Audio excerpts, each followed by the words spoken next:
Pregar de máscara, né? Mas todos vocês de máscara, cuidando um do outro. Vamos evitar contatos físicos, né? Para proteger os nossos irmãos. Então, no máximo que você fizer aqui, quando estiver saindo do culto, dá aquela saudação, né? De soquinho, assim, bem de leve, tá? Não vai dar um socão no seu irmão. Soquinho bem de leve, em termos de saudar o seu irmão na saída, tá, irmãos? Mas nós vamos tomar os determinados cuidados, por isso também o distanciamento entre as cadeiras, a não ser que você seja casado, né? Casado, ou noivo, ou namorado, não tem problema, você pode ficar junto, porque você já está junto o tempo todo. Mas graças a Deus por isso, por você estar aqui, nós nos alegramos, como é bom estarmos todos juntos, tá? Não tenham medo ali do telhado fazendo esse barulhinho, gente, é porque com o calor, às vezes o isopor, ele dá uma expandida, e aí entre a telha ele faz esse barulhinho, tá, gente? Mas não é nada demais, não se preocupe, o telhado está firme, está forte, e a nossa cobertura e proteção é o Senhor, amém? Glória a Deus. Vamos orar, irmãos, coloque a mão no seu coração, que a graça e a paz de Jesus venha sobre a sua vida. Pai, nós estamos aqui na tua presença gloriosa, porque te amamos, porque o Senhor é tudo para nós, que a tua graça venha sobre a nossa vida, sobre o nosso coração. Ó Deus, nessa manhã, pedimos que o Senhor venha com o Espírito Santo, sobre cada vida, sobre cada coração, sobre aqueles que estão nos assistindo, através da internet, aqueles que vão nos assistir depois também através do YouTube, através de todas as mídias sociais que nós disponibilizamos essa palavra. Te agradecemos de todo o coração, o Senhor tem sido bom, o Senhor tem sido maravilhoso. Pai, como é bom estar na tua casa. A tua palavra diz no Salmo 23, o Senhor é meu pastor e nada me faltará.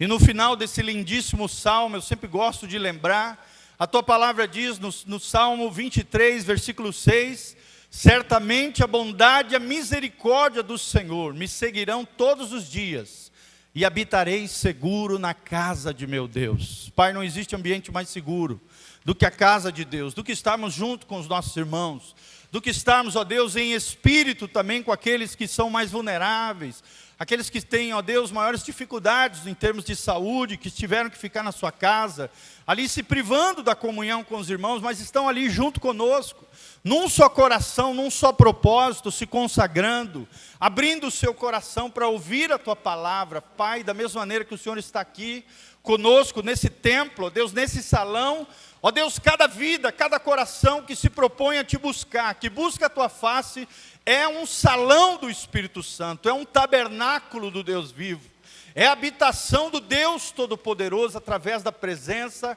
gloriosa do teu Espírito. Fala conosco, ministra aos nossos corações, derrama a tua glória sobre cada vida e nos abençoa de todo o coração. Nós te pedimos isso em nome de Jesus.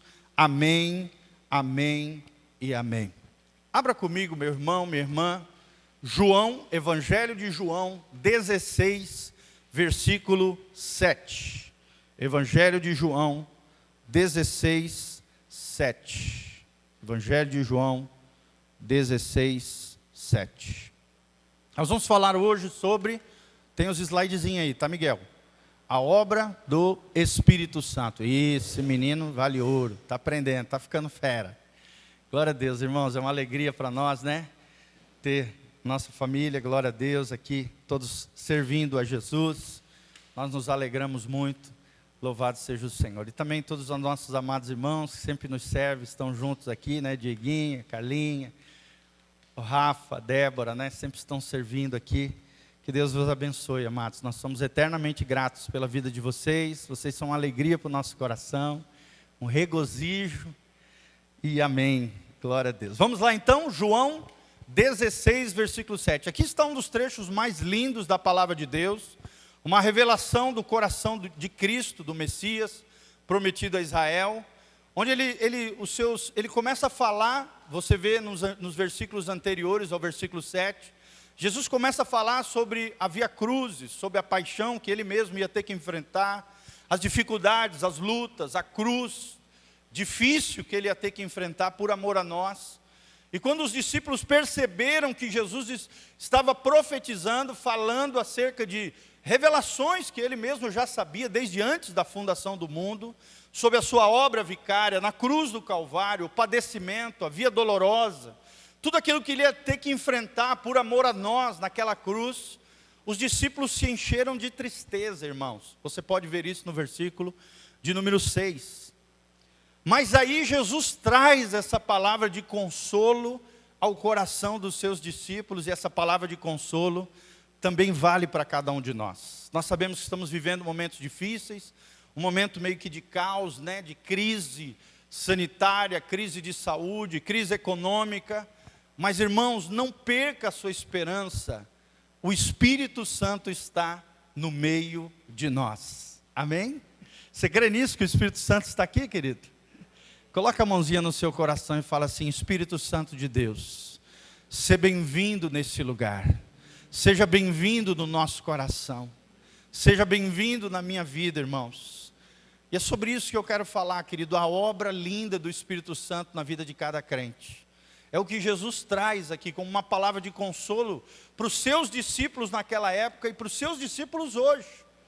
Por mais que estamos vivendo esse caos, o mundo tem crise, nós temos Cristo. E Cristo nos ofertou a maior dádiva que nós poderíamos receber. Depois da sua ascensão, da sua subida aos céus, você vai ver que ele teve que subir para que o Espírito Santo fosse derramado sobre cada um de nós. E o Espírito Santo é tudo aquilo que nós precisamos para viver essa vida aqui e agora, para viver essa vida abundante que Jesus oferece em João 10:10, para viver a vida no máximo do seu potencial. Não existe promessa mais gloriosa, promessa mais maravilhosa do que a promessa do Consolador, do Ajudador, do Espírito Santo de Deus. Mas a pergunta que surge é: o que é o Espírito Santo? Qual é a sua obra na nossa vida, no nosso coração, no seio da igreja, no coração de cada crente? Qual é a obra do Espírito Santo em nós e através de nós? É isso que nós vamos aprender através dessas lindas palavras relatadas pelo evangelista, o apóstolo João, o discípulo do amor, o homem mais íntimo do coração de Jesus, relata, e só ele relatou essas palavras lindas descritas aqui no Evangelho de João, capítulo 16, versículo 7. Então vamos juntos, preste atenção, abre o seu coração, aperte seus cintos, segura firme aí nessa poltrona, vamos mergulhar nas Escrituras e sairmos encharcados com a sua graça, com a sua glória, com o entendimento, com a sabedoria do alto e com a graça do Senhor. A Bíblia diz, Jesus dizendo: mas eu vos digo a verdade, convenho-vos que eu vá, porque se eu não for, diz Jesus, o Consolador não virá para vós outros. Se porém eu for, diz Jesus, eu vô-lo enviarei. Glória a Deus por isso. Quando ele vier, ou seja, o Consolador, o Espírito Santo, ele convencerá o mundo do pecado, da justiça e do juízo.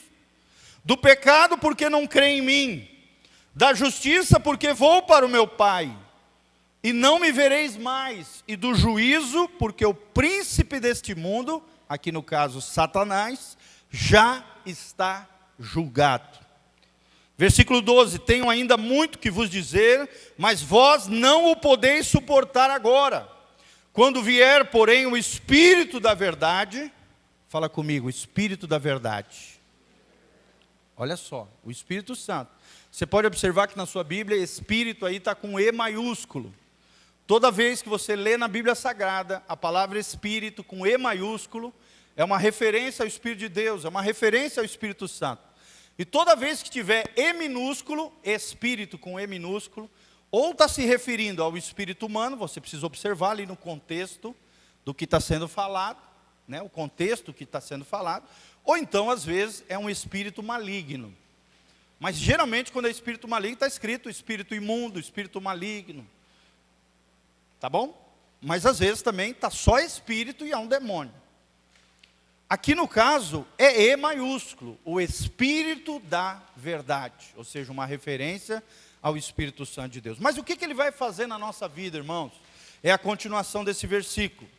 Ele vos guiará a toda a verdade, porque não falará por si mesmo, mas dirá tudo o que tiver ouvido, e vos anunciará as coisas que hão de vir. Até semana passada nós estávamos falando sobre arrebatamento, sobre as profecias, sobre a volta de Jesus. Quem é que faz isso, irmãos? Quem é que revela essas coisas? É o Espírito Santo de Deus. Ele nos guia a toda a verdade. Ele nos traz à memória o que Jesus falou. Ele revela acerca das coisas que ainda hão de acontecer no futuro. As coisas que hão de vir. Ele vos anunciará as coisas que hão de vir. E eu não sei vocês, queridos, mas eu estou na expectativa da volta de Jesus a qualquer momento. Amém? Você também? Levanta as duas mãos para os céus e fala assim: Maranata, vem, Senhor Jesus. Maranata, vem, Senhor Jesus. Que Jesus volte logo, irmãos. Esse Covid é fichinha perto dos juízos, julgamentos terríveis que virão sobre essa terra. Se o povo já está apavorado agora, irmãos, imagina quando vier as tribulações terríveis, julgamentos de Deus sobre a terra. O juízo dos selos são 7 selos, o juízo das trombetas são 7 trombetas, e o juízo das taças, que são as piores, o pior derramar da ira de Deus sobre a terra, nos 3 anos e meio finais, no que a Bíblia chama da grande tribulação. Tudo isso, quem revela isso é o Espírito Santo. É o Espírito Santo que revelou ao apóstolo João, tudo isso trouxe à memória, tudo isso que Jesus relatou, falou para eles. É o Espírito Santo que faz isso, irmãos. E no 14 diz, Ele quem? O Espírito Santo. Ele me glorificará, diz Jesus, porque há de receber do que é meu e vou-lo há de anunciar. E no versículo 15 diz, tudo quanto o Pai tem é meu. Por isso é que vos disse que há de receber do que é meu e vou-lo há de anunciar. Um pouco e não mais me vereis, outra vez um pouco e ver-me-eis. Ou seja, Jesus está dizendo, olha, eu vou ficar mais um pouquinho com vocês, eu vou morrer naquela cruz, eu vou ressuscitar, eu vou ficar alguns dias ali, 40 dias aproximadamente, Jesus ficou com os seus discípulos, mas depois eu vou subir. Ele já revelou antecipadamente o que ia acontecer dentro da sua trajetória, dentro da sua história, dentro da sua vida, irmãos. Então é tremendo isso. Glória, amor, tem ali a madeira ali, tá? Para fechar a janela se precisar. Isso, glória a Deus. Então, quem faz isso, irmãos? É o Espírito Santo de Deus. Então esse é o texto-chave que nós vamos usar hoje. Fica firme aí nessa palavra, mas nós temos também outros textos que nós vamos estar utilizando aqui. O que é o Espírito Santo? Qual é a obra dele na vida do crente? Irmãos, o Espírito Santo é aquele que age diretamente na vida do povo de Deus. O Espírito Santo não é uma energia cósmica, o Espírito Santo não é uma força, o Espírito Santo não é apenas um poder universal. O Espírito Santo é uma pessoa, irmão. Ele é uma pessoa, ele fala, ele intercede por nós, ele se entristece, e só uma pessoa pode fazer isso. Ele toma decisões, ele escolhe, ele se alegra. Somente uma pessoa pode fazer isso. Então aprenda isso, irmão. O Espírito Santo não é uma energia, não é uma força universal, não é um poder extraordinário, não. Ele tem poder, mas ele não é um poder. Ele tem o poder de Deus, ele manifesta o poder, a graça e a glória de Deus, mas ele não é só isso, ele é uma personalidade, ele é uma pessoa.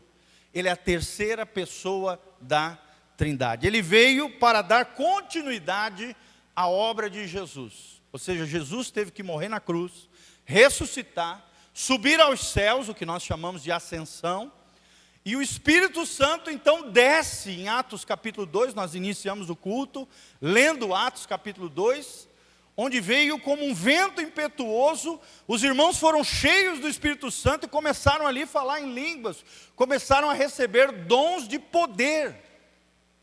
O mesmo Pedro que alguns dias antes havia se acovardado, negado o próprio Cristo, quando foi cheio do Espírito Santo, se levantou com ousadia, com coragem começou a pregar, e a Bíblia diz que 3.000 pessoas se converteram com a pregação daquele que tinha sido um covarde. mas que cheio do Espírito Santo se tornou um grande pregador para a glória de Deus. Amém? Talvez você também tenha essa dificuldade da timidez. Eu também, irmãos, era tímido. Eu era aquele menino que quando falava Giovanni na sala de aula, eu ficava vermelhinho, parecia uma cenourinha, um tomatezinho. Nunca me imaginava estar aqui à frente de pessoas pregando com facilidade hoje, sem ficar vermelhinho. A não ser quando eu dou alguma gansada, né, que é raro, mas às vezes acontece, a gente é humano, fala alguma coisa, né, de forma equivocada, obviamente, às vezes vem aquela vergonhinha, né, que é normal. Mas irmãos, por mais que você tenha esse problema de timidez, por mais que você olhe para você e pense que você não pode ser usado por Deus, irmãos, você pode ser cheio do Espírito Santo, amém? E cheio do Espírito Santo, assim como o pastor Giovanni, como várias e várias pessoas normais como eu e você, cheios do Espírito Santo. Aquele que era tímido se torna ousado, corajoso, cheio da graça e da glória de Deus. Eu profetizo isso sobre a tua vida em nome de Jesus. Amém? Timidez não é para nós. O crente foi chamado para ousadia. Então o Espírito Santo é que faz isso. É Ele quem age diretamente na nossa vida. É Ele quem dá continuidade à obra de Jesus. Antes da encarnação de Jesus Cristo, ou seja, antes de Jesus se tornar homem, habitar entre nós, se fazer carne, o Espírito Santo no Antigo Testamento atuava, trabalhava, operava de forma diferente. A Bíblia mostra isso, que Ele não vinha sobre todo mundo, Ele não vinha sobre todo o povo de Israel, Ele vinha esporadicamente sobre alguns, durante um período, com um propósito, debaixo de uma missão, ou no profeta, ou no rei, ou no sacerdote, ou num irmãozinho comum do povo de Israel, mas com um objetivo, com uma tarefa. Ele não morava no crente, ele vinha sobre os fiéis naquela época, e de repente ia embora, depois de cumprir a sua missão. Mas hoje é diferente, irmãos, o Espírito Santo está aqui, o Espírito Santo está dentro de você. Você acredita nisso, irmãos? Você acredita nisso, que o Espírito Santo está dentro de nós? Deixa eu fazer uma pergunta aqui. Quantas pessoas já tiveram uma experiência assim, maravilhosa com o Espírito Santo? Ou seja, você sentiu que o Espírito Santo veio sobre você e você teve a convicção de que o Espírito Santo estava em você. Levanta a mão bem alto assim, eu quero ver. Olha que coisa linda. Isso não é só para pastor, missionário, obreiro, é para cada crente, é para cada cristão. Nós podemos ter experiências fenomenais com o Espírito Santo, não é só na igreja. Verdade, a maioria das experiências que eu tive com o Espírito Santo não foi na igreja, algumas foi na igreja, mas boa parte delas não foi na igreja. Ele pode tocar quem Ele quiser, da maneira como Ele quiser, como Ele quiser. Ele pode tocar você. Não é quando você quer, é quando Ele quiser. Na medida em que você buscar o Espírito Santo de Deus, Ele virá sobre a tua vida e a graça de Deus te envolverá. Assim como veio sobre Maria, né? E a Bíblia diz que ela foi cheia da graça de Deus e de forma sobrenatural pôde gerar o Filho de Deus no seu ventre. Irmãos, Deus pode gerar coisas maravilhosas no seu coração, na sua vida, se você for cheio do Espírito Santo de Deus. O Espírito Santo então vinha sobre determinados homens, debaixo de uma missão específica. Nós vemos isso em vários lugares do Antigo Testamento. Com a morte de Jesus, com a ressurreição de Jesus, e com a glorificação de Jesus, ou seja, a ascensão de Jesus e a entrada de Jesus nos céus, o Espírito Santo passou a habitar no interior de cada um dos filhos de Deus. Louvado seja o nome do Senhor. Amor, fecha a porta aqui para ver se melhora a questão do som.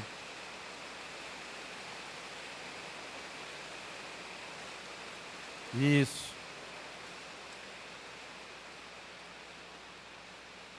Deixa só um pouquinho, só para entrar um pouquinho de ar. Isso, aí, tá bom. Glória a Deus. Não precisa fechar tudo, tá? Tem que circular um pouquinho de ar também. Glória a Deus. Irmãos, então, vamos aprender acerca da obra do Espírito Santo. Amém? A obra do Espírito Santo de Deus. Vamos lá. Qual é a primeira obra do Espírito Santo? Irmãos, é o Espírito Santo quem convence do pecado. O slide número 1, nós vamos aprender que o Espírito Santo, a primeira obra do Espírito Santo, a obra mais comum, mais corriqueira do Espírito Santo é convencer o pecador. O Espírito Santo foi chamado por Deus para convencer o pecador. Olha aí na palavra de Deus em João 16, versículo 8. João 16, 8, a Bíblia diz: quando ele vier, convencerá o mundo do pecado, da justiça e do juízo. Então, primeira obra do Espírito Santo na sua vida, na minha vida, é convencer o pecador. Convencer do pecado. Nos convencer como pecadores. É o Espírito Santo quem produz a consciência do pecado na vida dos seres humanos. Será que você reconhece que você é pecador? Será que quando você pisa na bola, você escorrega, né, no pecado, erra, falha? Como é que está essa questão da consciência do pecado dentro de você, irmão?